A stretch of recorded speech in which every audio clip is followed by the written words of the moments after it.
Greetings, listeners. In the name of Allah, the Beneficent, the Most Merciful, I bear witness that there is but one God. Welcome to the Black Agenda here on the Street 919 FM. I am Brother David Muhammad, and I'm going to be in studio with you up to 9 o'clock this morning. And in a short while from now, I will open up the telephone lines and take your calls on 3420081 and 4665391. You can send text messages and WhatsApp messages directly to me on 3320214.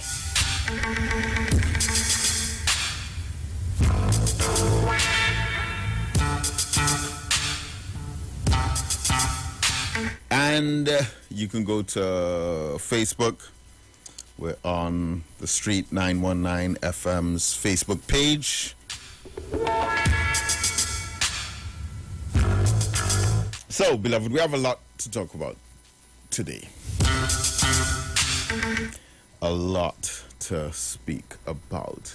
And I want to kick off this morning. Of course, we're under the new lockdown restrictions that we were looking forward to May 23rd to hear an update or to hear about the relaxing of such restrictions. And instead, what has been happening over the last week and a bit more is we have been seeing almost daily records being broken with the number of persons who have been diagnosed or tested positive for COVID-19. We're now in the daily hundreds. We hit a record of 300 and something, then 400 and something. I think yesterday was 500 and something, and then the deaths are now averaging about 8 or 9 per day.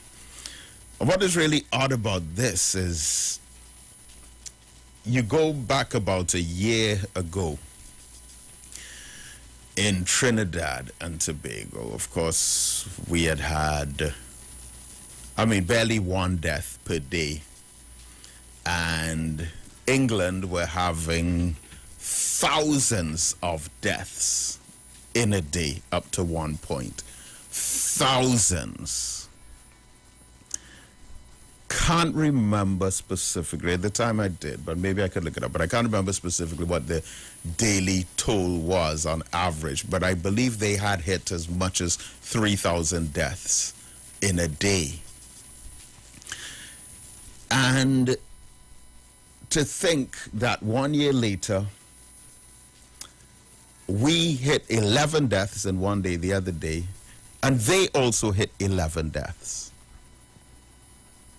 So they have almost returned to normal. They've opened back cinemas and restaurants and bars and eating places and so on.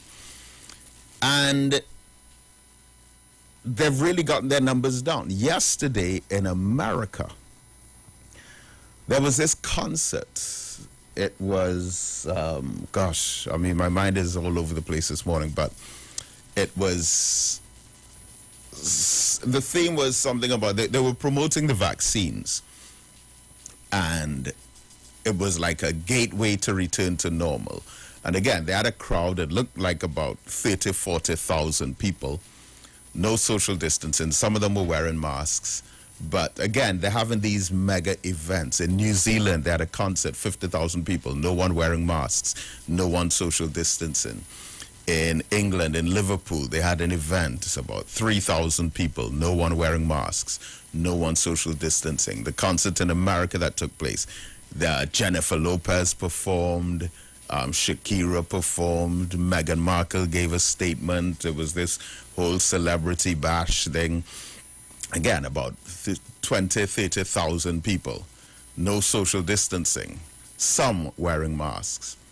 And different countries having these experiments. Well, once you test negative, then you're allowed into these spaces with hundreds or thousands of people. and they do the full medical check and everything. So parts of the world are starting to return to normal. But we're seeing a really peculiar type of spike in Trinidad and Tobago. It's really, really odd. And what is so odd about it is that while, again, a lot of these other countries, started with China, but also America, England, Italy, France, Brazil, and others, while their numbers were out of control, we in Trinidad had these almost daily press conferences where we were constantly congratulating ourselves, patting ourselves on the back, quoting different reports saying that Trinidad and Tobago has had the best response in the world. And even though I've heard people saying otherwise, when I am out on the street, I see people wearing their masks. I see people social distancing. You drive up the Eastern Main Road, all these supermarkets, you see these people lining up outside. You see the people outside the banks lining up outside, 6 feet apart. So this is what we did during those first few months. And this is what kept our numbers low. For the likes of me, I haven't seen anything different.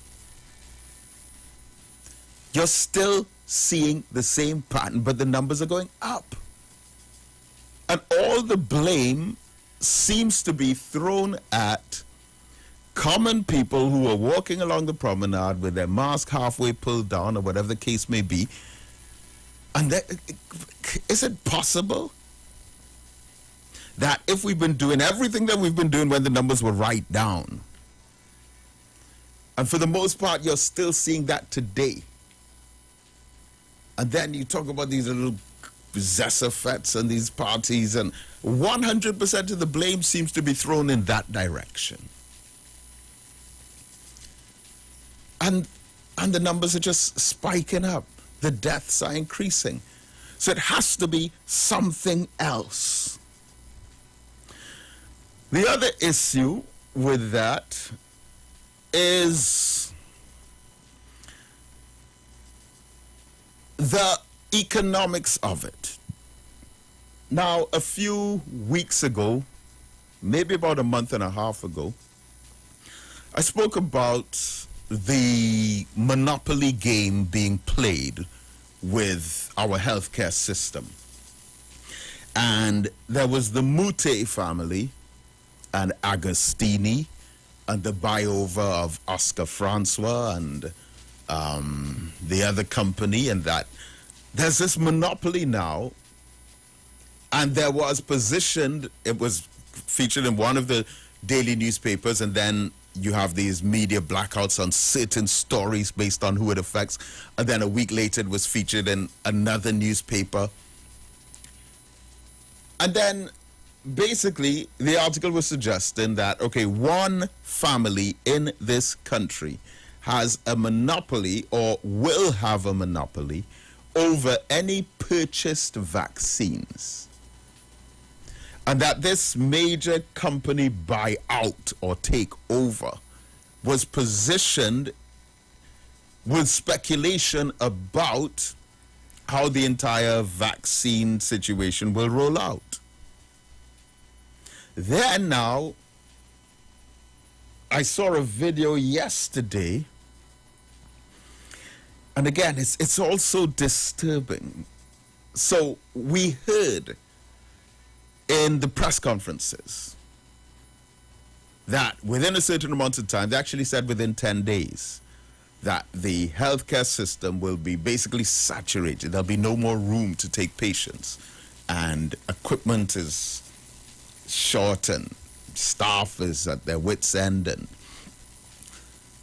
And then the issue of ventilators came up. Now, I hope this will be in the major news maybe later today or tomorrow, but it has been uncovered. There's this video circulating, which, I mean, they would have to refute it if it's not true.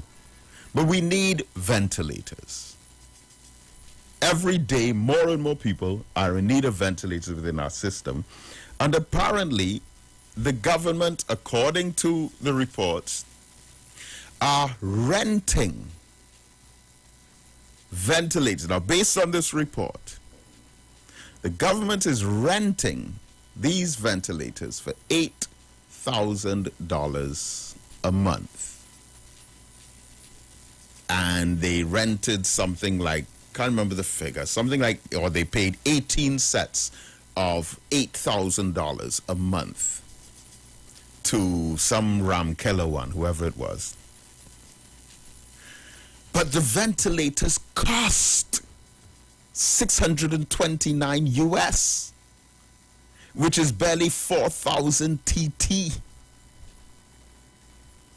So you mean to say, again, why do we have this habit in this country?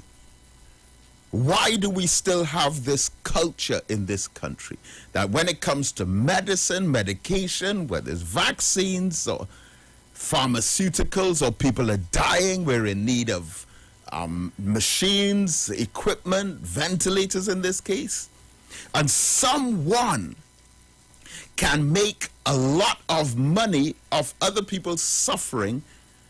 Now, if someone is going to benefit financially, okay, but if you can purchase machines at half the price of the rental cost, but we're still renting these machines and people are dying because of the need for these machines, how do we justify that? But then again, to remember, we are a country where we sit back and look at, again, a family receiving millions of dollars, 60-something million dollars in rent for an empty building.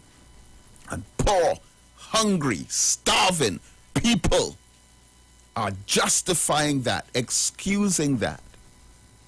And now we're at the peak of our COVID crisis. Over the last few days, averaging 8-9 deaths per day. We're in need of ventilators. And we have these ventilators that we're renting for double the cost to buy a new one. Again, one family getting away with hundreds of thousands of dollars when a fraction of that could have been used as a one-time cost. How do we put up with this? Now, let me address this issue and then we will go into, I'll open up the lines for phone calls, and then at the 8 o'clock hour, I want to address another issue. So, a major conversation has been on whether or not any government can, by law, force members of its population to take a vaccine. I have personally seen some what I consider to be disturbing reports coming out of the Caribbean. My beloved Grenada, the government is saying that hotel workers have to get vaccinated. Our beloved St. Vincent, there's a video clip of the Prime Minister there talking about the shelters and getting on evacuation ships and into certain centers, you have to have a vaccine. And even in beautiful Antigua, our beloved Prime Minister there, all of these are persons that I've interfaced with, had telephone conversations with, met with in their offices, all three of these Prime Ministers. Antigua, I mean, I couldn't understand it. Talking about pension, that if you don't get your vaccine, it would affect your pension. So, I want us to understand this.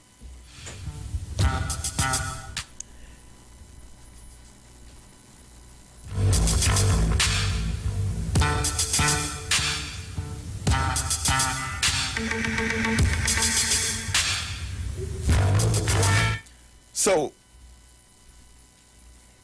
in regards to this question of whether or not a government can, by force, mandate a population to get a vaccine, I want to refer us to a United Nations convention entitled the ICCPR, the International Covenant on Civil and Political Rights.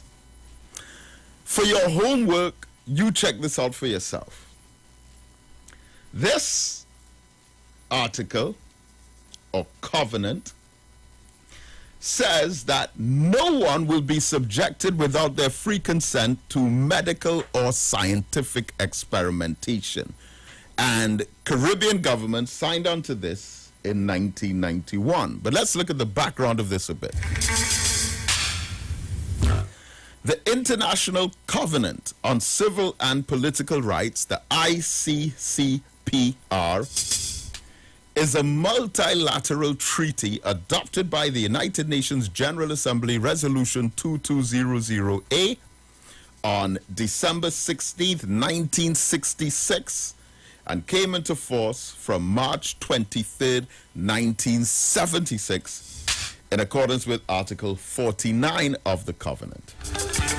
This covenant, by the United Nations, was drafted in consideration of the crimes against humanity committed under Nazi Germany against the Jews. Now, listen and think. According to Article 4.2 of the Covenant, it says, in speaking of our human rights, these rights can only be limited in time of public emergency which threatens the life of the nation. Now, put a bookmark there, pause. Because, of course, we will all say, but this is a time of public emergency. And this is a threat to life taking place in the country. Therefore, we should be able to at least temporarily suspend constitutional rights, and that is correct to some degree. But what Article 4.2 of this United Nations Covenant says is that, yes, during a public emergency, yes, during times where lives are at threat, yes, we can make adjustments, but there remain certain rights that whether there's a public emergency or not, whether there's a threat to life or not, whether there's a crisis or not, whether there's a major flood, natural disaster, earthquake, hurricane, volcanic eruption, even alien invasion from outer space, regardless of what happens, there are certain rights that you simply cannot touch. And those rights, according to Article 4.2 of this United Nations Covenant, ICCPR, International Covenant on Civil and Political Rights, the rights that you cannot touch whether there's a public health crisis or emergency or not are the right to life, freedom, torture, and slavery. So basically, just putting another bookmark again, it doesn't matter what crisis there is in the country, you cannot torture someone. Okay? You cannot enslave someone. You cannot deny someone of their right to life. He continues. The freedom from retrospective law, double jeopardy. You cannot go back into a case that was already tried and justice that was already established and go back to try to reverse it. The right to personhood, the right to freedom of thought, freedom of conscience, and freedom of religion. And finally, and freedom from medical or scientific treatment without consent. This United Nations covenant says that regardless of the circumstances, if there's a state of emergency, which is a suspension of constitutional rights, then you can make alterations to the immediate rights and privileges of citizens. However, there are certain rights that no matter what is happening in the country, no matter what is happening in the region, no matter what is happening in the world, you cannot touch those rights. Right to freedom, freedom from torture and slavery, from retrospective law, freedom of thought, conscience, religion, and freedom from medical or scientific treatment without consent. And based on the fact that we're all signatories to all of these treaties, and in the Caribbean in particular, we became party to this in 1991, there is no justification whatsoever for any government who is signed under that treaty to say we are passing a law where you have to participate in any kind of medical process without consent.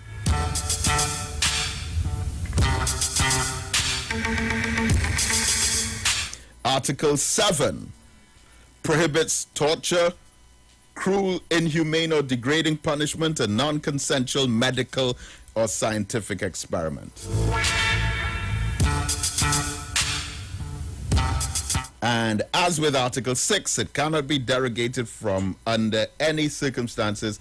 The article is now interpreted to impose similar obligations to those required by the United Nations Convention Against Torture, including not just prohibition of torture, but active measures to prevent its use and prohibition. And again, all of this was done in consideration of the treatment of the Jews under Nazi Germany during World War II. And while I'm on that, just before I open up the lines, there's another article related to this particular convention, which is the right of return. Because, of course, since the whole COVID-19 pandemic, there are many nationals of countries who have had problems returning to their homeland. Well, to be honest, I don't think I've heard of those kinds of problems as much as I've heard about them with Trinidad and Tobago. But I'm sure other countries have had those issues as well. Says this article entitled "The Right of Return" says regarding persons who are stranded in other countries, the right of return is a principle in international law which guarantees everyone's right of voluntary return to or re-entry to their country of origin or of citizenship. The right of return the right of return is part of the broader human rights concept, freedom of movement, and is also related to the legal concept of nationality. While many states afforded their citizens the right of abode, the right of return is not restricted to citizenship or nationality in the formal sense. It allows stateless persons and for those born even outside their country to return for the first time, so long as they have maintained a genuine and effective link.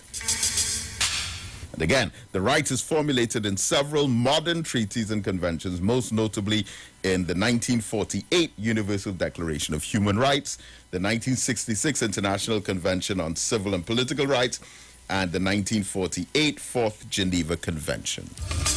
So is it that under all other circumstances, everyone else has human rights, but when it comes to us in a third world country, we live under systems where our rights can just be taken away, unaddressed willy-nilly, at the whims and fancies of politicians who have had power go to their heads? No. You cannot just think that because you were voted into office that you can openly state a kind of rulership like a king, where there's no constitution, no body of laws. No. Doesn't work that way. All right, so let me open up the telephone lines. 3420081 and 4665391.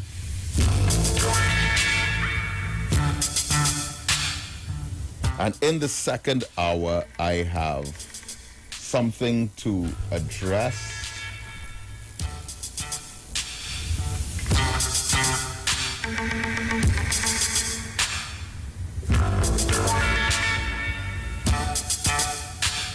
Right, so in the second hour, there is an issue that has taken place overseas where, oh goodness,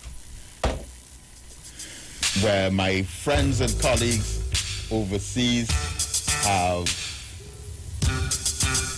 won a great victory over local government in England for attempting to censor a black consciousness rally on reparations 4 years ago, where the police were called out to not allow a live webcasted message from Minister Louis Farrakhan to the black community in England for a reparations march.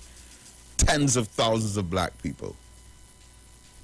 And again, once your conversation is not favorable to certain power brokers and stakeholders in the banking system, then they move in on you. Politicians are given instructions by those with money. And the police prevented this message from Minister Farrakhan from being heard by tens of thousands of black people. And in England, the Nation of Islam, along with 33 other black organizations, came together with a class action suit, and they won. And that was actually on the 88th birthday of Minister Farrakhan, which was on Tuesday. And so it was a great, great victory, so I want to address that.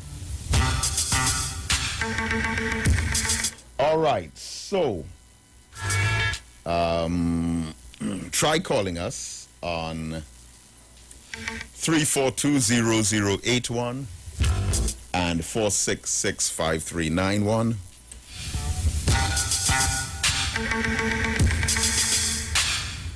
Okay, our phones were just for some reason on airplane mode, so I'm gonna just make sure that that is sorted out.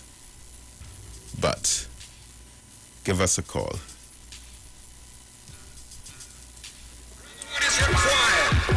Brotherhood is demanded. Brotherhood is obligatory.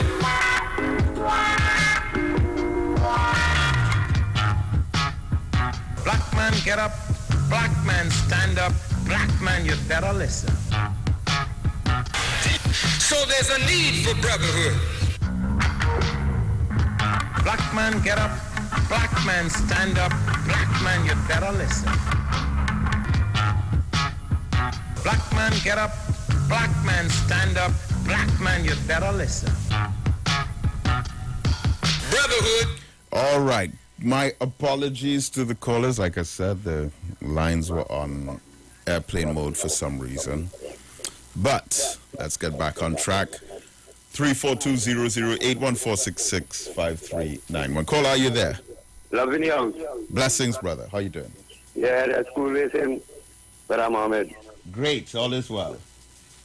Yeah, man. That's what I say now. When you are talking about who the blaming, I want to cast blame on certain people for this fight and the rise. You remember when we were talking about testing in the early, Brother David? About whom? Testing. Oh, right, yeah. With 10,000 kids, all a month pass and they use 1,000 yen. That is one aspect you have to watch out.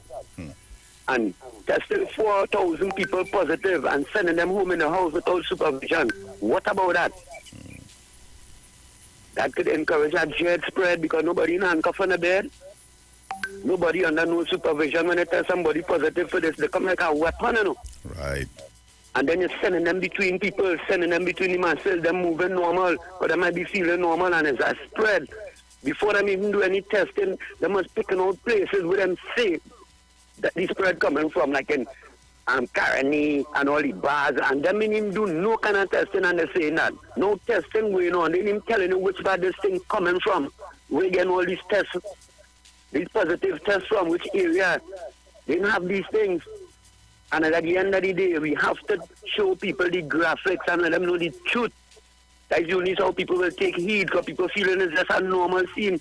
If that people don't even listen news, or no, Brother David. That people don't even listen news, only on the phone and social media, Facebook.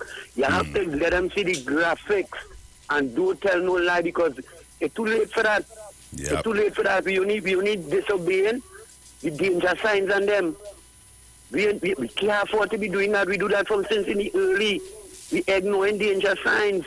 With this is concerned, we getting people telling you, hey, what's going on also? You still, like, you're ashamed of correction, but you can't take telling, because it's the real and the true thing you're supposed to be doing. Like one way where we ignore danger sign. But right now, the citizens, they ain't ignoring the danger sign so much, you know, but look what the authority doing. How you will test 4,000 people and send them home and they're positive. That's scary. You can't say, as 3 months done, 22 billion done. Also don't provide and prepare. If you don't know about, you understand what is really taking place, you would have provide, because you see this happening all over the world. You can't say this wouldn't reach here and it wouldn't reach at that stage here. And you see it happening all over the world with technology is to the highest stage. And it's still happening. Nobody never take no hold and no control over this. There's nobody to be blamed. But you see who's responsible for providing certain safety, but ignore danger sign. They have to take that blame. But we know, we ignore protocol, we ignore danger signs, you know. So we have to stay away from certain people and stay home. Stay home. If you have nothing to do out you would stay home. If you want to live at the end of the day, stay home, because it's not a TV show. It's real, Brother David. It's real. Loving you outside. I go listen for the editorial. Thank you, my brother. And let me just give you a little piece of information here regarding Trinidad and Tobago and the International Covenant on Civil and Political Rights. There are 173 parties to this convention, 173 countries. And Trinidad and Tobago, of course, included, signed on December 21st, 1978, and it came into effect on March 21st, 1979. That's Trinidad and Tobago. So we actually go back to, well, you could say March 21st, 1979. And the only 6 countries that have neither signed nor ratified this, 6 countries, China, Comoros, Cuba, Nauru, Palau, and St. Lucia, interestingly. All of them signed but have not yet ratified. And then you have a few countries, 15 countries, which neither signed nor ratified, which are 15, I'll go through them quickly: Bhutan, Brunei, Kiribati, Malaysia, Micronesia, Myanmar, Oman, St. Kitts, Saudi Arabia, Singapore, Solomon Islands, South Sudan, Tonga, Tuvalu, and United Arab Emirates. All right, but Trinidad and Tobago, we signed on December 21st, 1978, and it came into effect on March 21st, 1979. Caller, are you there? Good morning, Brother David. Good morning. Brother David, you expressed some bewilderment as to why we are doing the same things, but yet we are getting this spread. You're seeing people doing essentially the same things they were doing before. What happened is that the variants of concern actually need a higher level of care. The reason why they are able to propagate is because what we have been doing before is not enough. So if we are doing the same things that we were doing before, that's not good enough for the variants of concern. In fact, variants are popping up all the time. And they found the variants, all of the variants are propagating faster than the virus that came out of Wuhan.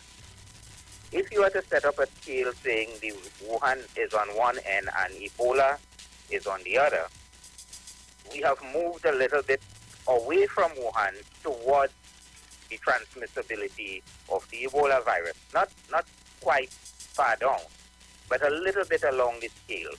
So we are all of these variants, and the Indian variant is particularly vicious because it has variants upon variants there, and therefore each successive addition or each successive change makes it even more transmissible and more deleterious to those who get it. So it's like as soon as you are in the area, you're going to get it and you almost sure to die. We are not yet with the Brazilian variant, but it has moved a little bit away from Wuhan.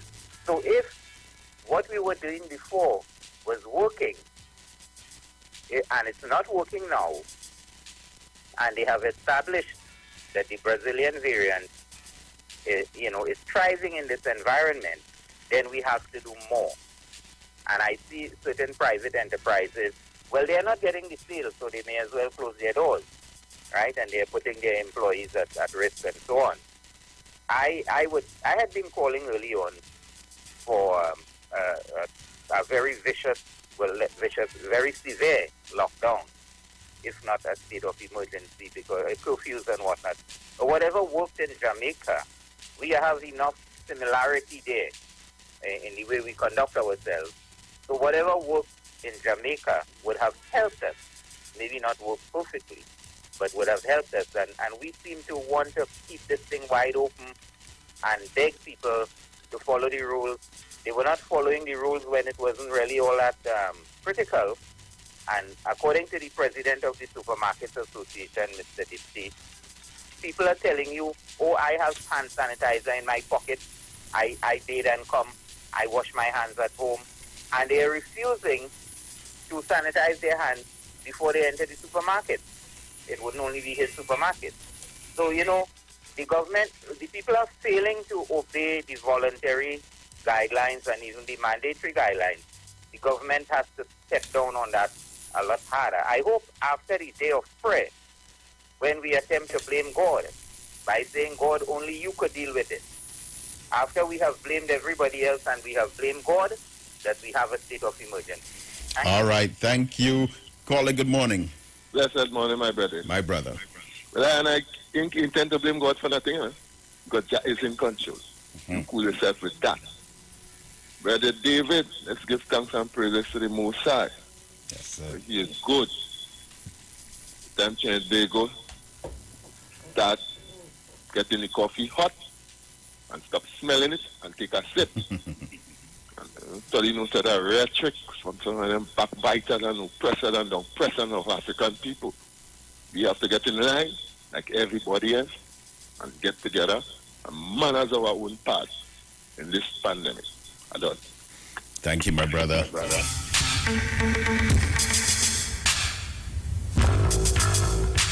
Good morning. Very good morning. How are you doing? I am good. Give thanks. Great. But I am glad you raised the issue But I should add that in the supermarket I go to, there is a guard there, and if you don't comply, you cannot enter Most of these places, I think. And everybody with their mask would just go and do what is to be done.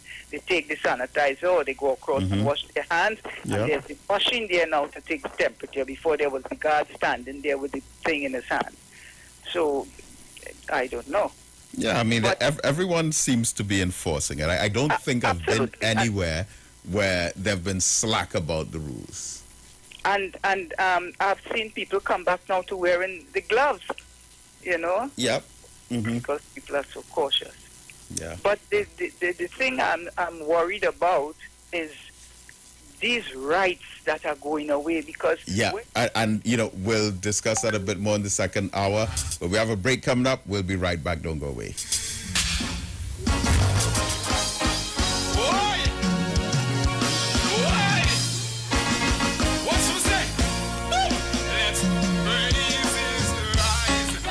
Just take a time from the inside.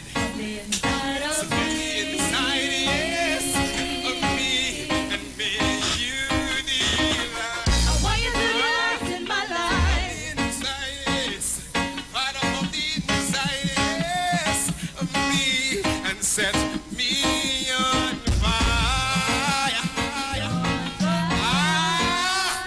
Set from the inside. Give it, what's that?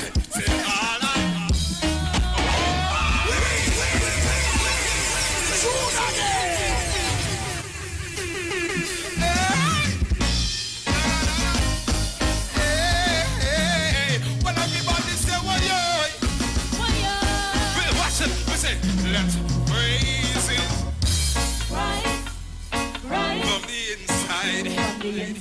So from the inside, yes, of me and me, you delight. I want you to delight in my life. On the inside, yes, right up from the inside. Oh, boy, this jacket holding my dog. Set me, come feel.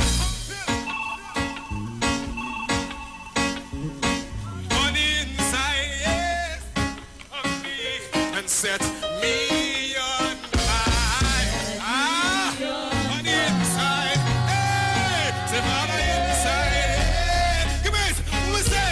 Hey, say all I want is for you to be glorified and you to be lifted up. Hey, all I know is for you to be glorified.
a perfect match unless you're better together. Like your favorite series and more data to binge. Like an online concert and 25 gigs of LTE data to power the facts. Or some hot gossip and free Digicel calls. You lie. Nope, that's the perfect match. You and Digicel's $249 30-day Prime bundle. Free Digicel calls, 200 anywhere minutes, rollover data and more. Dial star 323 # or visit My Digicel app to activate today. Digicel, better together. Better vision for your physical eyes, and through the eyes of faith, let healing arise in your mind, body, and spirit. At Natural Heal Ministries, we teach kingdom principles for living that brings the blessing of God to your mind, body, and soul. NHM Professional Associates are located at number 10 Moody Stewart Street, Monterey Post, San Fernando. For more info, contact Dr. Desmond Phillip at NHM on 349-3494. NHM Professional Associates can be heard live on the Street 919 FM every Saturday from 9:05 to 9:55 a.m. Greetings and blessing in the name of our wonderful Lord and Savior, Jesus Christ. I'm Valentine Garcia. And I'm Nikki Garcia. And we would like to invite you to listen to the Final Hour broadcast every Monday from 12 midnight to 5 in the morning on the Street 919 FM radio. Hear my mom, Pastor Helen Garcia, and myself, Pastor Valentine Garcia Jr., preach the word of God to the elderly, youth, and children. We can be contacted at 629-0113 or 623-8444. Our church is situated at 26 Prince Street in Port of Spain. Services on Sunday are from 8:30 a.m. for Sunday school and 9:30 a.m. for morning worship. Please be sure to tune in and prepare to be blessed. My life, I lay it on the altar as my life. We care for your eyes. That's why Value Optical recommends world-leading transitions lenses that protect your eyes from blue light and 100% of UV rays. They automatically adapt to changing light conditions, making life simpler and more comfortable for your eyes every day. Now available in 4 new style colors for you to personalize any frame and express your style. Value Optical, caring for your eyes. Share the live. Share the live. The Street 919 FM on Facebook and Instagram. Share the live. Iowa George on Instagram. Share the live. Iwer TV and Street TV on YouTube. Share the live. The Street 919 FM.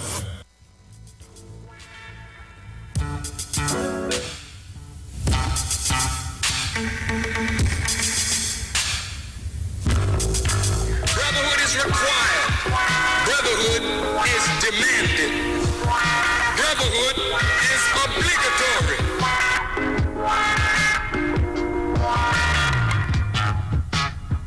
Black man get up, black man stand up, black man you better listen.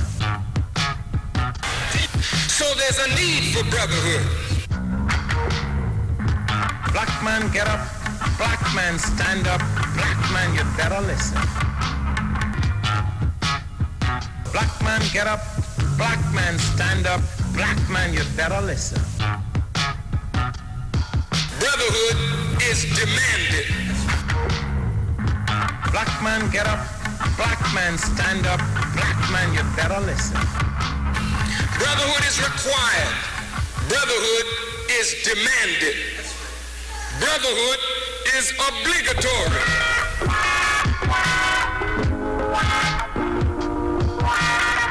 Brotherhood is essential, it is urgent, and it is compulsory.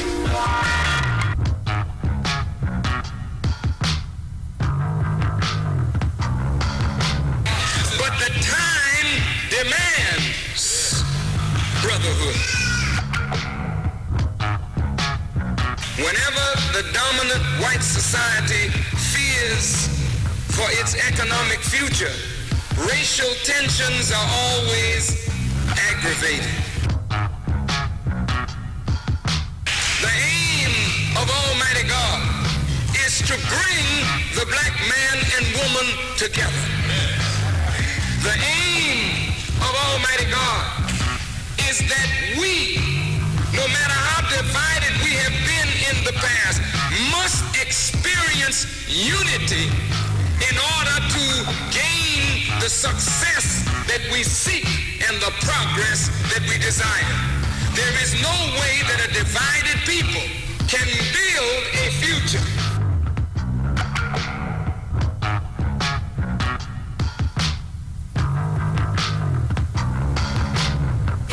Brotherhood is required. Brotherhood is demanded. So there's a need for brotherhood.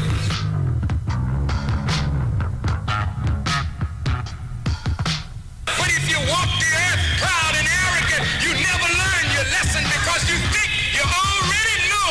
And how the hell could you know and be in the shape that we're in?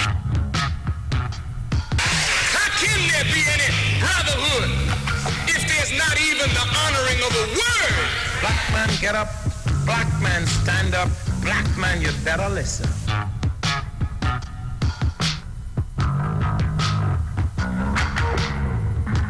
Black man, get up. Black man, stand up. Black man, you better listen. Black man, get up. Black man, stand up. Black man, you better listen. But the Quran and the Bible bear witness that the heavens and the earth were created with truth. Black man, stand up. Black man, you better listen. Brotherhood is required. Brotherhood is demanded. Brotherhood is obligatory. Brotherhood is essential. It is urgent and it is compulsory.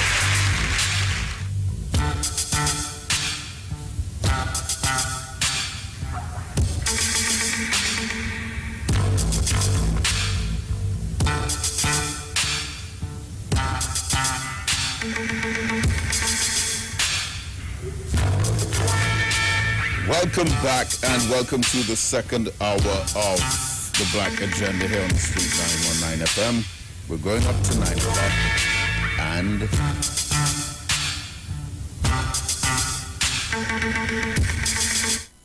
in a short while from now I will open back up the telephone lines and take your calls on 342 0081 and 466 5391.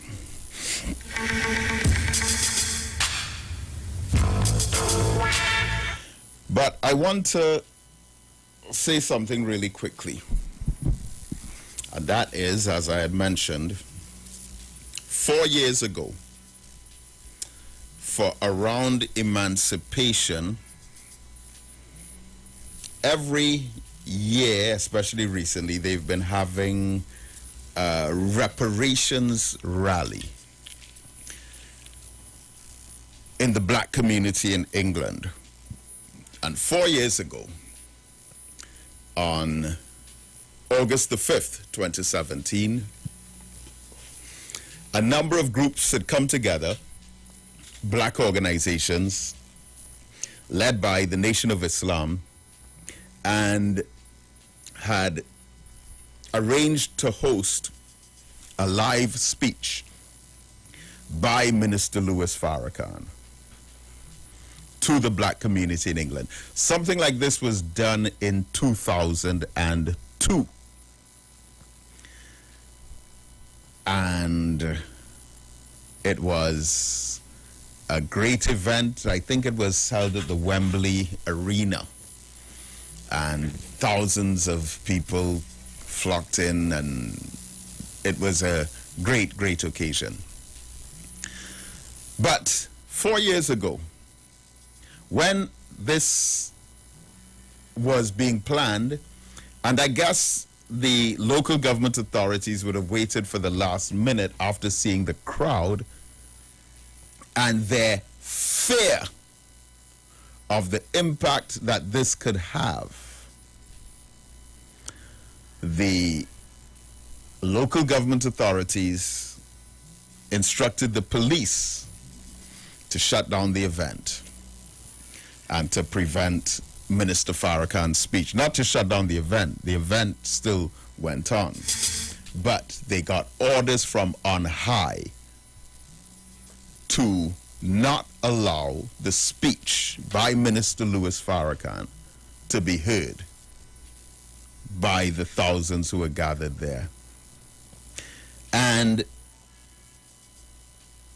a decision was taken to pursue justice through the courts on this one.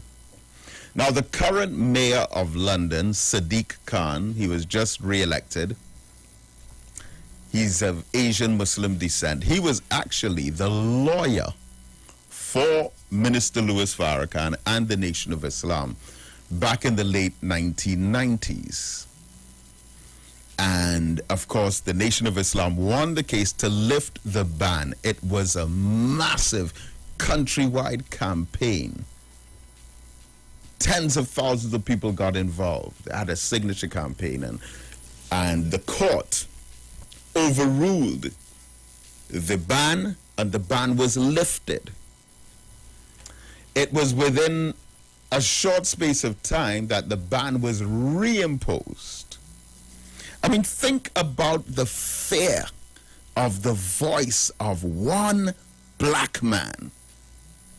Think of all these mighty empires like the United Kingdom being afraid of the truth being spoken by this one black man who doesn't curse, doesn't encourage violence or degradation of women, doesn't promote alcohol or drugs, promotes a clean, disciplined life.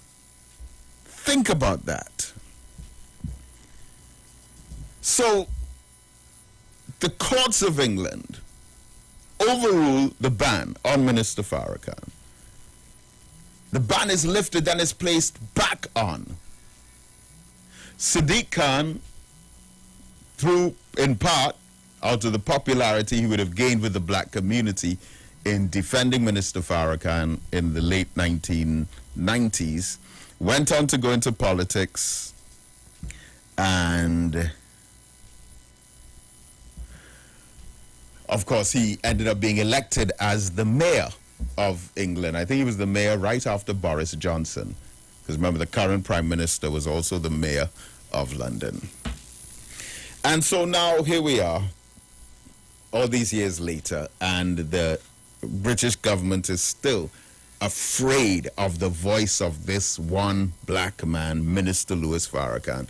And interestingly, over the last couple weeks, two black celebrities, because this is what they do, were forced to retract statements that they made. One is, can't remember the brother's name, is not Damon Dash, the brother who owns FUBU, the clothing line, For Us, By Us, and also the brother behind Shark Tank.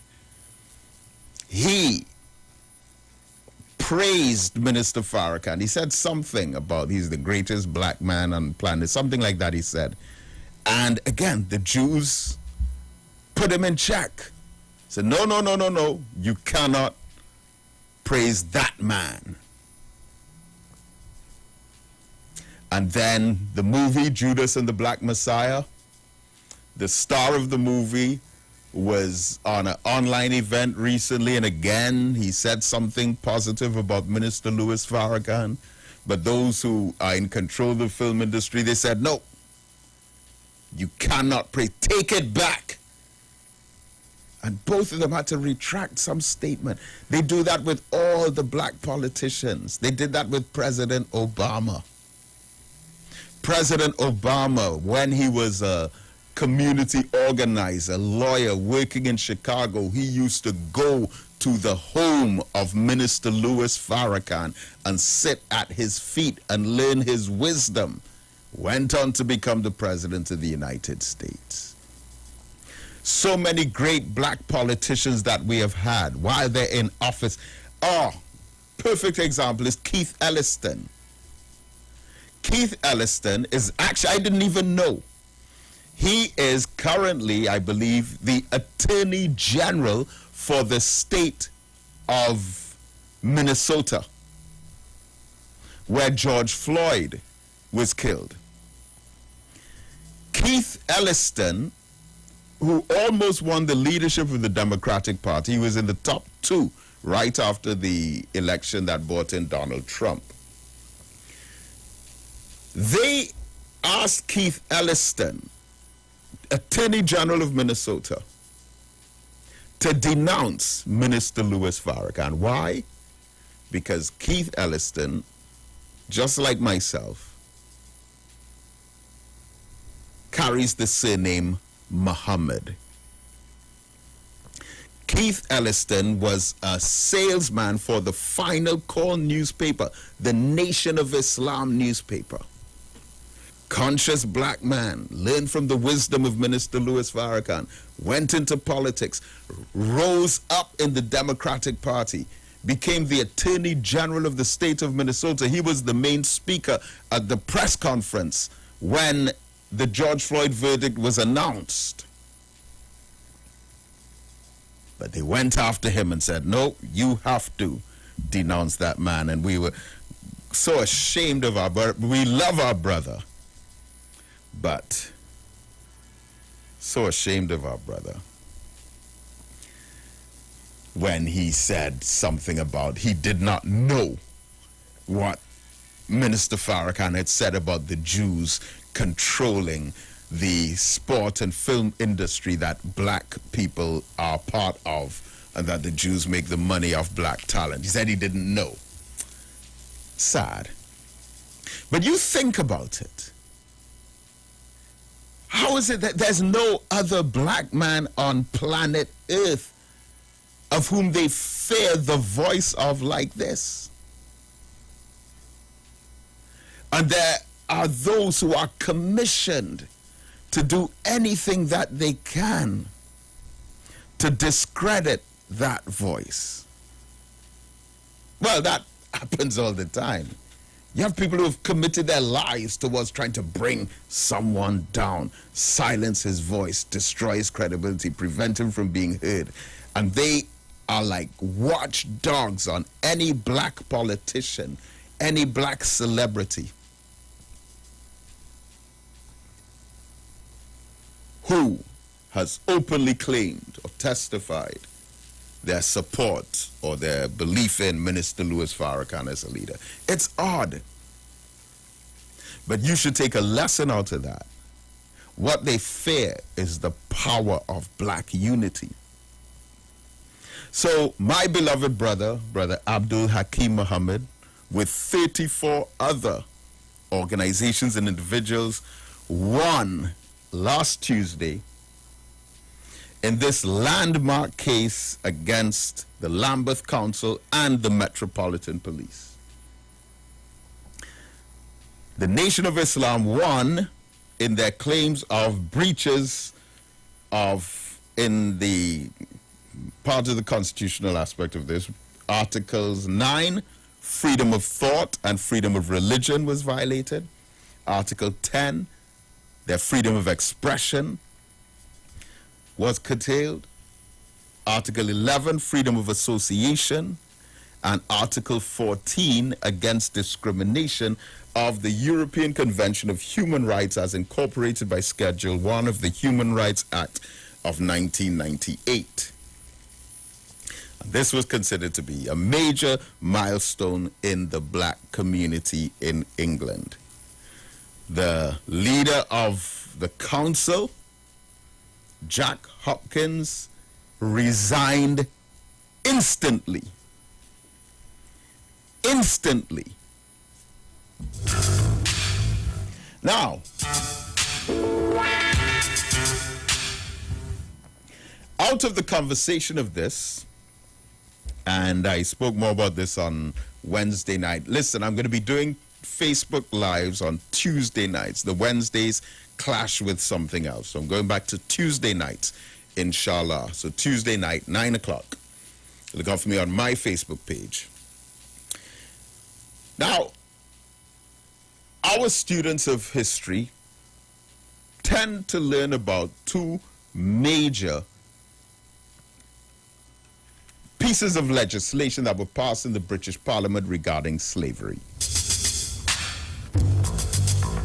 The Slavery Abolition Act of 1807 and the Slavery Emancipation Act of 1833.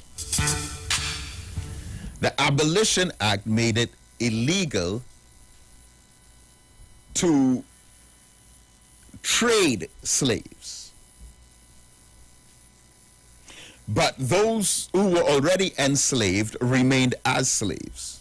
And Dr. Eric Williams in Capitalism and Slavery talks about the Cadiz family in Trinidad trading slaves illegally up to 1816, when it was outlawed in 1807. But then, in 1833, in the British Parliament, the Emancipation Act was passed, which went into effect from 1834, fully in 1838. But there was another major law coming out of the British Parliament regarding slavery, which we do not speak about enough, and many of us don't even know about. And that is the Slave Compensation Act of 1837. Now, you may have heard of John Gladstone. John Gladstone was a major slave trader. And his son, William Iwer Gladstone, was one of the most experienced politicians and longest-serving prime ministers in the history of England. A 60-year career with 12 years as prime minister. His father, Sir John Gladstone, was one of the largest slave owners in the British Empire, and both father and son opposed emancipation, saying that the slaves have to have better morals. The Gladstone family, one of the most powerful families in the history of Britain, modern Britain, they were actually against the international slave trade because it lowered the price and value on the slaves that they already owned. It was crazy. So, father is a major slave trader. His son is the prime minister for 12 years. He was also Chancellor of the Exchequer, which is like their Minister of Finance. And they literally shaped English law to institutionalize slavery.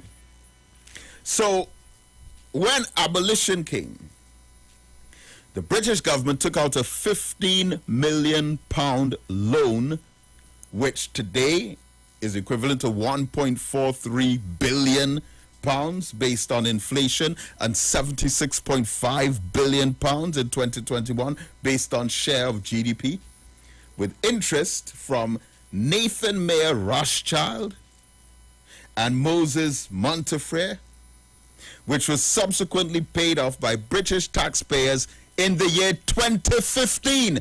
Think. We always talk about reparations,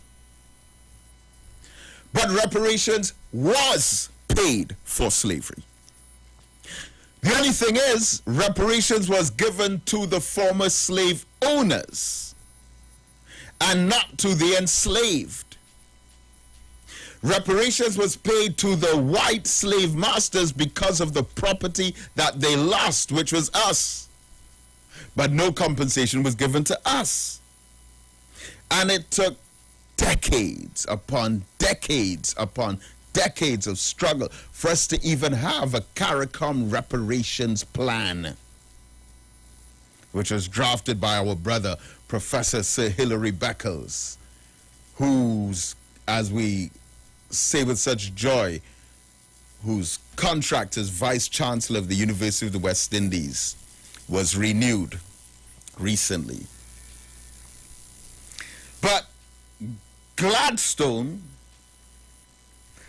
was associated with 11 different claims. John Gladstone owned 2,508 enslaved Africans in Guyana and Jamaica, and he received a payment of 106,769 British pounds at the time, again with 10.2 million pounds in 2021, and that's based on inflation, and based on share of GDP, 544.5 million British pounds. John Gladstone's claim was the single largest of any recipient made by the Slave Compensation Commission, and he had the largest number of slaves.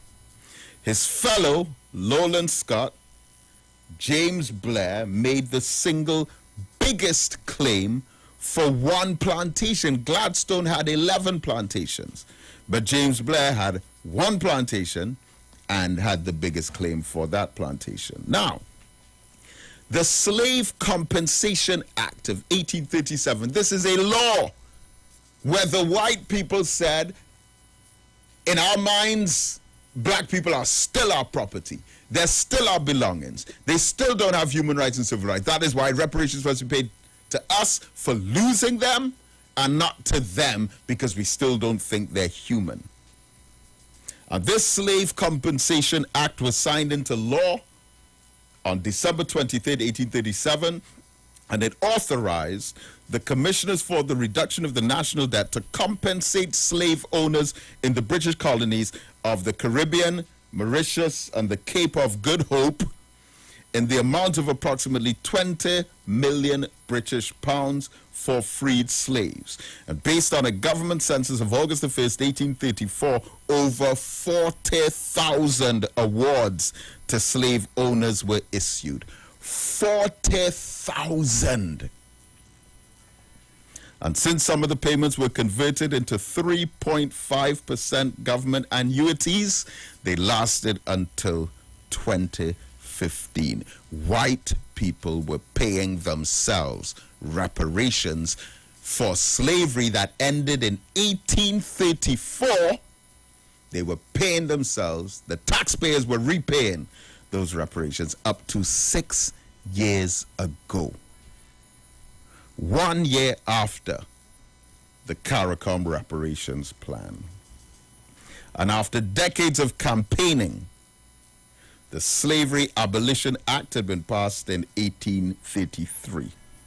And the plantation owners in the Caribbean, represented by the London Society of West India Planters and Merchants, had opposed abolition, and the 1837 Act paid substantial amounts of money, constituting 40% of the Treasury's tax receipts at the time to the former slave owners, but nothing to the liberated Africans. And let us, just as I go back to the lines, microscopically look in at Trinidad. For Emancipation Day in Trinidad, August the 1st, 1838, according to the British records, there were 20,657 enslaved Africans. The whites on this island received 52 British pounds for each of those 20,657 Africans who were freed. This equals to a sum of 1,074,164 British pounds, which at a rate of 1.21 to the US dollar is equivalent to 1.3 million US dollars. Annual inflation rate of 1.38% on the dollar over the last 200 years gives us a dollar spending value in 1838 of approximately $19.45 today in 2021.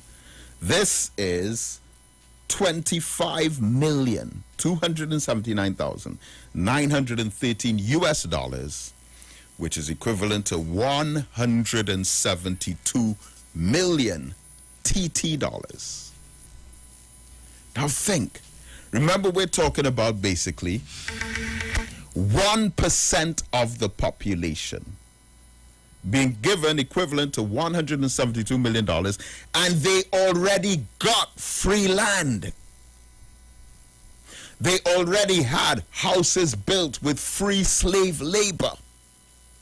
They were already rich from the blood, sweat, and tears of African people operating all of these plantations for free.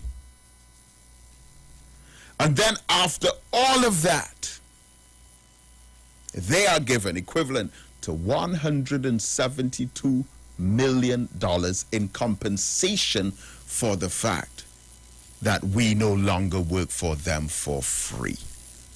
What a sick system.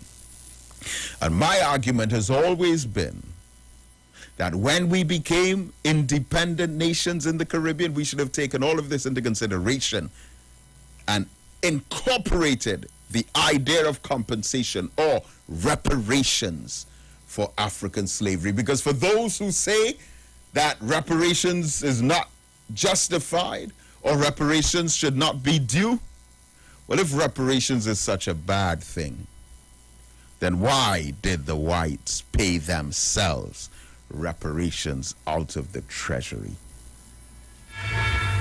Let's go back to the phone lines. And all of this information is in my book, Black Studies. And now, for the first time, all three of my books, Black Studies, Knowledge is Power, it's in Knowledge is Power as well, and my new book, Black Youth at Risk from Juvenile Delinquency to Criminal Gang Activity. All three books are available as PDF downloads. Just go to the website, blackagendaproject.com, and you can purchase the download. It downloads instantly onto your tablet, your iPad, your laptop, your phone, your computer, and the downloads are half the price of the hard copies of the books. But of course, hard copies of the books also available. Again, next day delivery. Just go onto the website, click on online store, and you will get us there. All right. Let me go back to the phone lines. Caller, good morning. Brother Mohammed. Yes, sir. How are you this morning? I'm great, thank you. How are you? I'm fine, sir. I'm great. I'm alive. And how was Eid? How did Eid pass you, sir? Seeing that you had to have it more or less in a different sort of environment under this pandemic. Yeah, it was very unique. We were part of the virtual Eid celebration with our headquarters in Chicago. So it was really beautiful. Also, same thing for the 27th night of Ramadan. We did it virtually with our headquarters in Chicago, and Not a larger group of people together than normal. well, a good few tens of thousands, I can tell you that. It was great. That would not be as normal as if it were considered what would have been normal. So let's say thank God for that. Yeah.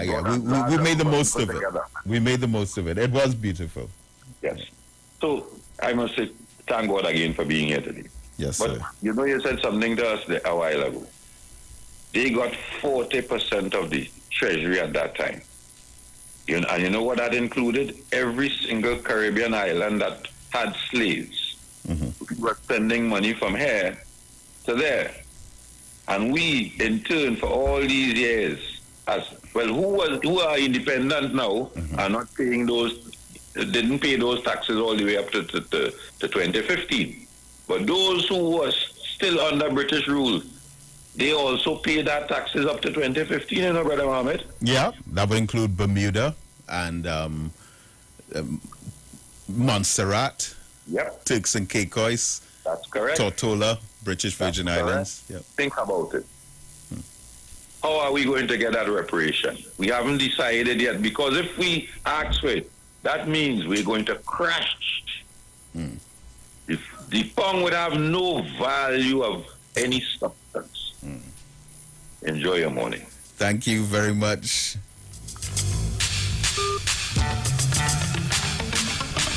Caller, good morning. Yeah, this is Brother David. Yes, sir. Who are these white folks that you mentioned in Trinidad and even the Caribbean islands, if you know the names, that got these amount of monies from the British government that had black people under slavery? You understand? And if there's anything we could get on to those people and see if we could get some sort of redress, people who have received money. No, who are, can you tell me their names, please? All right. Now, I understand your sentiments very, very clearly. And that has always been part of the conversation. But all 15 heads of government of CARICOM unanimously agreed to a 10-point plan of action for reparations. And none of it entails going to the doorstep of the descendants of those white people to get back reparations from them. But the governments need to take into consideration the historical injustices that were perpetrated on people of African descent and find systems constitutionally to redistribute wealth to those who have had land, wealth, and human and civil rights taken away from them. That is how it has to be done. And so the 10-point plan of action for reparations entails a number of different steps, including possible repatriation for those who wish to go back to Africa. We should not have to pay to go back to Africa if we wish. A full formal apology first, that's actually step number one. But you also have the creation of cultural institutions and indigenous peoples program dealing with the public health crisis. Right? We have been subject to a whole lot of illnesses, sicknesses, and diseases as a result of our experience in enslavement. Education is a major component, psychological rehabilitation, illiteracy eradication, an African knowledge program, also debt cancellation. We should not be in any debt to any European countries because they could never compensate us for the stolen property of Africa and also transfer of technology. We believe that if this system is properly incorporated, it can begin to address the imbalance in the justice that African people have been denied of. All right? But it requires some kind of consciousness, of course. But thanks for raising that, though. Caller, good morning. Assalamu alaikum. Wa alaikum salam. Yeah, Salim, when them Hakim, my brother Hakim. Yes, sir. But, 2 points before I go into it. I'm happy to hear that the brother get another 6 years, Hillary. You understand? I'm happy to hear that, university. But before I go into the point, I want to say something. I've been looking, Brother David, at what is happening in Palestine with the Jews, with the Palestinians down there, Brother David. Yes, you're absolutely right. The Jews are the ones who start this whole thing there now, during the month of Ramadan, in the people in the temple, in the mosque, They are the ones who started it, shooting stun grenade and all kind of stuff inside the mosque. They started it, and you know what it is they have done now? They swing it around to say that they're pelting rockets at them. They swing it around to put the blame now as though as if it's the Palestinians with it. Yeah, you see your point, Brother David? Hello? Say again, sorry? I say what the Netanyahu and they are doing now, they have turned it around to put the blame as though as if the Palestinians are the one who start what is going on there now. But they always do that. As a matter of fact, you could throw a stone at the Israeli commandos and they will fire missiles back at you. And they attacked the third holiest mosque in Islam, the mosque in Jerusalem. And, really, the whole Donald Trump administration had further emboldened them to conduct themselves like that. But it is currently on planet Earth the worst collective assault on humanity. Babies are dying. They're bombing percent killing the children and this sort of thing. But it's a sad thing, But anyway, let me come back to this point. My point, the fear. You see the fear, the science of fear that the white man have been put into us, that fear of God, the fear that he gave us, the God that he gave us, and have us worshiping all our generation upon generation, that is the fear now. Because they knew somewhere along the line, they put it in the book, they knew somewhere along the line that as time go along and education and things that reveal itself, that we are going to cover them. So the fear of Brother Farrakhan, the fear, you understand, of what he is doing, You understand? What he's doing to expose them and to show who they are and what they are. That is the fear, you know. Because by doing that now, you understand, they know you are waking up. You understand? The black man all over the world, you understand? And they're going to rise up and they're going to demand, you understand, what they stole from them, the brutality, you understand, as we went through under them. They know that the power of the word, the power of the tongue is more mightier than all, you understand, the brutality, the bullwhip and thing, and they beat us with and beat that fear into us. They know this fear is greater than that. You understand? So that is the fear they have for Brother Farrakhan. You understand? And any black man who stand up, you understand? Any black man who stand up, they know that fear. England and Europe, the whole of Europe, they don't want us coming together. I tell you what they have done to us. What they have done to us, I tell you, in Namibia, they take hot bottle, you understand, and push it up into the woman and them. The men, the Germans, and they starve you. You know, if everything is coming, they starve people, our African brothers to death. You understand? They do it all in the Caribbean here. They have they take the rocks and they put the rocks on. You know, if you want to die, they say if you want to die, they would feed you. And if you want to live, they would starve you, you know, in the Americas, you know. This is what is it. So they know what some, you see, hidden colors and all these things that are being revealed, all the history that are being revealed, they cannot handle that because they know that they are going, and all they are doing is to come against us, you know. It's to keep us, you understand, in slavery, you know.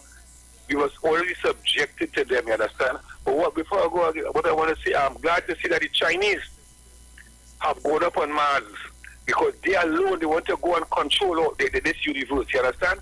And the competition is what it is, they don't want. That's why they keep the Chinese on. But the Chinese I'm not going to support the Chinese in there, but the competition is important, you understand? They must control this world. Well, but anyway, one of the brothers who stood up. One of which brothers? Who stood up in support of black people at Trinidadian. I think he was awarded or he was recognized. Where was this? Yes, it was done yesterday. I can't remember his name. I think he was a basketball player who right. What's his name? He's a Trinidadian. I think I know who you're speaking about. Yeah, yesterday or sometime before yesterday, sometime they recognize what he has done, you understand? Because they are running an apology and everything.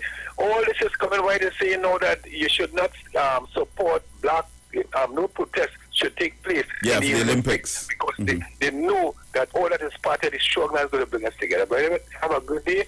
Sure, save you and your family. Thank you so much. Caller, good morning. Morning, brother. Greetings. And to the listeners, greetings to everyone. Brother David, 2 quick points. The origin of slavery, the origin of the idea of slavery is not of human origin. But I don't think that our scope of understanding of universal matters broad enough to accept the objective reality or the objective principle that encourages the exploitation, the genocide, the enslavement of fellow human beings or humans on the whole, and is a very great principle that that governs us, because I've been giving it some thought. It is not logical how humans hate each other and kill each other and look at it as a normal aspect of human existence. It has no fact, it has no basis in logic in terms of human existence itself. And it's a very powerful principality to get behind, the reasons, the cause that cause the effects of which we right now. So some higher principles that where we have what we have in terms of how, they would distribute, the wealth back to the people who enslaved the people. If I understand what I'm saying, they give themselves reparations for doing something that was wrong. So all these things illogical then, if you understand in its scope of thinking when you really check it out. The depth of obvious wickedness and evil, I insist it is not of human origin. And if you really check out most ancient history, many civilizations have fell. And I find we don't get up into the reason as to why great, highly advanced, technologically advanced civilizations fall. So that means something was lacking even though they had reached a certain level of development. And I think they lost their harmony between the development of technology and the development of survival and spirituality.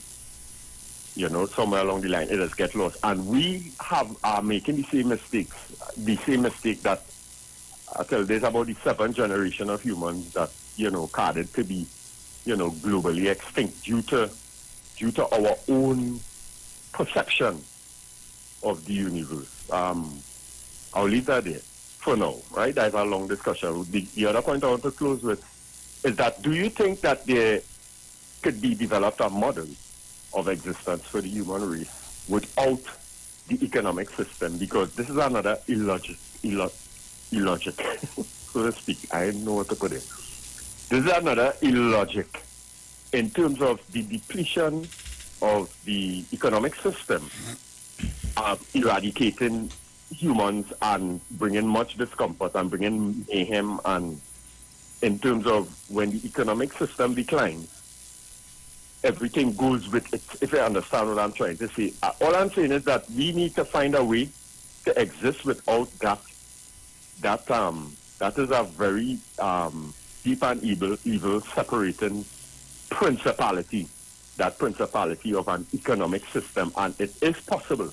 And we have to head in that direction in terms of maintaining our existence, using all the knowledge that we attain, or transferring the knowledge in terms of away from the status quo aspect of it. I am a this, I am a that, I am a the other. In terms of my effort will be towards humanity's existence itself, rather than stand by and wait for the economic system to fall and everything that comes with it in terms of the starvation and the violence, the senseless violence, which is another illogical thing also. So I think we have to pursue the existence of the human race, or any race. We could start in Trinidad and Tobago, we could start as African people, to ensure that we could survive without the evil, wicked, eye in the pyramid monetary system, which is the source of our problems. Thank you very much. All right, thank you. Caller, good morning. Good morning, Mr. Mohammed. Yes, sir. Aluta. The struggle continues. Mm-hmm. Yes, he was talking about the guy from Aruka. He was talking about Kareem Abdul-Jabbar. Yeah. They recognize him because his parents was born in Trinidad. That's right. Okay. And with Israel and the Palestinians, the whole thing is, and I know, is all about land, trying to evict the Palestinians from their homeland, Mm-hmm. and that's what's the main cause of the whole Intifada, however they call it in Islam. So it's sad, and even with the coronavirus was going on wrong, I just want to tell the people, man, just isolate yourself, man, and keep safe, because it's not joke. It's serious. They really want to get rid of some of us on the earth. Have a good day, Mr. Mohammed. Thank you, my brother. Appreciate your call very much. Good morning, caller. A blessed morning, Brother David. Good morning to you. Well, the first solution is that the Commonwealth, we must leave the Commonwealth. You was showing you, Brother David, because we're still going to the Privy Council. and the Queen is still all of them head. All are we head, if you was, all government heads. We still have all the wealth going into Britain. And you see how long you're talking about? Nearly 200 years they're paying. They're still paying up to today. All this 2015, they're still paying up to today. Because just check this virus business going on here right now. We're looking for vaccine from everybody right now, and them making the money. All of them making the money off of this nasty virus that they bring towards we, according to it going on. Brother David, if we ain't seeing what's going on here as Africans, we wouldn't see again, you know. Especially the African Union. You don't laugh. It's a serious matter. We're only talking about the British. What about the French? The French have we at the throat, and it's a guillotine at the throat, you know, if you was watching you. Spanish, Dutch, Portuguese, Belgians. Every single one of them still in Africa and raping and just like an octopus. They're taking everything from we. And as you've seen it, the richest continent have the poorest set of people, Brother David. Thank you very much. Thank you, my brother, for opening our eyes. Good morning, caller. Oh, good morning again. Oh, yes, good morning. Listen, you cannot say you admire a man or a man is great. Can you imagine? To a nation of people, to a country who talk about rights and this and rights and that. You can't say anything about the Holocaust. You don't lose your mind and go and say Hitler, anything positive about Hitler. Or put on Facebook or social media. You'll get banned. You understand? So they are nitpicking at everything. Even this thing with the Olympics, where you people can't protest at the Olympics. That is just another sign to see how they are just vigilant, clearly. But I don't know. You see, this thing about the vaccine, you see, when you talk about this, what you mentioned there, people think that you're saying don't take the vaccine and who should take the vaccine. Exactly. That's not my call. That's not for me to say. I can't tell anybody whether to take a vaccine or not. But I can say what you just line out there, and that to me is crazy. Imagine people's pension has to do with the vaccine. What is that? And another thing is all these TV hosts and talk show, everybody just keeps saying, just now to travel, you wouldn't be able to travel there. And just now to do this, you will see. So they're actually bringing it in even before. Instead of beginning to put up a wall or push back and saying, listen, you can't infringe. No, they are already saying it's already a done deal. So that to me I can't understand, and I want to know the heads of states in the Caribbean where they're getting their guidance from. I don't think that this man in Anguilla, where is it there? Antigua, that will tell his HP population you cannot get your pension if you don't take a vaccine. Where he get his heart from? Like the brother was just saying there, these people, they're not human. But and I know all these people to be good men, you know, conscious men. You understand? So, and you said that these are people that you speak with and interacted with and so on. So where are they getting these things from? That they must tell people, take the vaccine or else you can't do this, you can't do that, and what is that? That to me is really scary. Very, very scary. But I want to touch on the brother with the pack of cigarettes, if you permit me to go off a little bit. Because I was trying to have a few seconds, though, because the countdown is on. Okay, all right. Just for now, the moral of the story is stop smoking. Okay. Thank you. Thank you very much. Please. Yes. All right, so I'm going to wind it down from here, but just to let you know, I will not be on tomorrow. The Sunday afternoon has been bought out. by the church program that was on prior to me. So that will be running for 5 hours from 1 to 6 p.m. And inshallah, I'll be back on Saturday next week. But we are looking at during the week. Again, I ask you to be patient with the station and understand that during these COVID-19 times and the damage on the economy and financial opportunities, etc., that, that has become somewhat of a priority. Paid programs are somewhat of a priority. So, having said that, you can catch me on blackagendaproject.com on the website. Look for me on Facebook as well. I'll be on live on Tuesday night, 9 o'clock. Facebook.com/blackagendaproject. May Allah continue to bless you. Assalamu alaikum. Many folks, they won't understand, but I sure don't really give a damn. No. Once there's a you and I, there's more than